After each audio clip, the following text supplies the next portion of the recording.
بسم الله الرحمن الرحیم. سەڵاو و ڕێزی و احتراممان بۆ هاونیشتمانیانی خۆشەویستمان.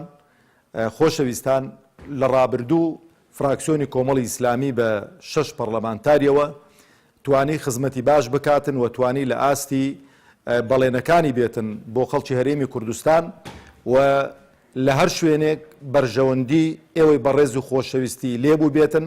فراکسیۆنی کۆمەڵی ئیسلامی ئەلەوێن دەرێ بووە و خزمەتی باشی کردووە لە چاودێری حکومەتی هەرێمی کوردستان و لە پێشکەشکردنی پرۆژە یاساکان و سەرسەختانە بەرگری لە مافەکانی ئێوە کردووە و ئەمڕۆژ لە هەڵبژاردننی سینۆ کۆمەڵی ئیسلامی بە لستێکی نوێ بەشداری ئەو هەڵبژاردنە دەکاتن و لای ئێوە ڕوون و ئاشکرا بێتن متمانەی ئێوە بەو لستە و زۆری ئەندامانی ئەو لستە کە بگەن بە پەرلەمانی کوردستان فەریقێکی تۆکمەتر و فەریقێکی باشتر دیفاع لە حەق و مافەکاتان دەکەن.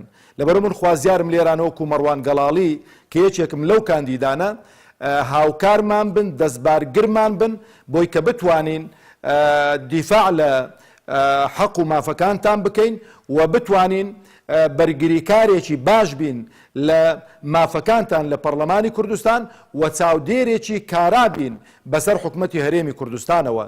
لەبەرەوە خوازیارم لە ماڵەوە دانەنیشن و بێن بەبێ دوودڵی دەنگ بە لستی 194 کۆمەڵی ئیسلامی بدەن و خەڵکی شایستە و خەڵکی باشی تێدایە لە برایان و لە خوشکان و ئەو براو خوشکانەمان چەند زیاتر بێن بۆ پەرلەمانی کوردستان.